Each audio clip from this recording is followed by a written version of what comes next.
ഇടുക്കിയിൽ ഇടതുകോട്ടകളിളക്കി ഡീൻ കുര്യാക്കോസിന്റെ തേരോട്ടം. തുടക്കം മുതൽ ഒരിടത്തും ലീഡ് ഉയർത്താൻ LDF-നായില്ല. 1,30,000-ത്തിലധികം വോട്ടിന്റെ ഭൂരിപക്ഷത്തിലാണ് UDF സ്ഥാനാർത്ഥി ഇത്തവണ വിജയിച്ചത്. മണ്ഡലത്തിൽ NDA മുന്നേറ്റമുണ്ടാക്കിയപ്പോൾ ഇടതുപക്ഷത്തിന് ഇത്തവണ കനത്ത തിരിച്ചടി ഏറ്റുവാങ്ങി.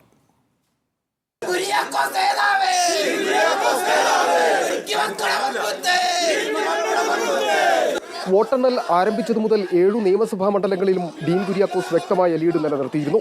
ഇടതുകോട്ടയായ ഉടുമ്പൻചോല നിയോജക മണ്ഡലത്തിൽ ഒരു തവണ മാത്രമാണ് ജോയിസ് ജോർജിന് അല്പമെങ്കിലും ലീഡ് നില ഉയർത്താൻ സാധിച്ചത്. എന്നാൽ പിന്നീട് കണ്ടത് ഇവിടെയും ഡീൻ ലീഡ് ചെയ്യുന്ന കാഴ്ച.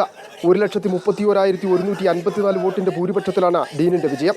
ജോയിസ് ജോർജിന് ആകെ ലഭിച്ചത് 2,95,975 വോട്ട്. ഭരണവിരുദ്ധതയ്ക്കെതിരെയുള്ള ജനവിധി എന്നായിരുന്നു ഡീൻ കുര്യാക്കോസിന്റെ പ്രതികരണം.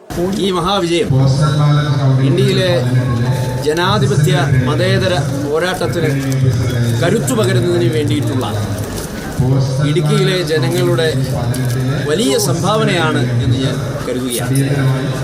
ഈ നാടിനോടുള്ള ഇടതുപക്ഷ ഗവൺമെന്റിന്റെ തീർത്താൽ തീരാത്ത വിരോധം, അതിനെതിരായിട്ടുള്ള പ്രതിഷേധമാണ് ഈ മഹാവിജയത്തിന് പിന്നിലുള്ളത് എന്നുകൂടി ഞാൻ വിശ്വസിക്കുകയാണ്.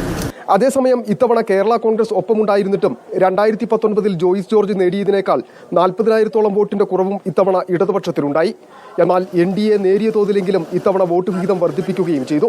കഴിഞ്ഞ തവണ BDJS പ്രതിനിധി ബിജു കൃഷ്ണൻ നേടിയത് 78,648 വോട്ടാണ്. എന്നാൽ ഇത്തവണ ഇത് സംഗീത വിശ്വനാഥൻ 90,663 വർദ്ധിപ്പിച്ചു. ഇതും ഇടുക്കിയിൽ ഇടതുപക്ഷത്തിന് കനത്ത തിരിച്ചടിയാണ് സമ്മാനിച്ചത്. അതേസമയം 2019 ഡീൻ കുര്യാക്കോസിന്റെ ഭൂരിപക്ഷം 1,71,053 വോട്ടായിരുന്നു. ഇത്തവണ ഡീനിനും 2019 അപേക്ഷിച്ച് 40,000-ത്തോളം വോട്ടിന്റെ കുറവും സംഭവിച്ചിട്ടുണ്ട്. റിപ്പോർട്ടർ, ഇടുക്കി.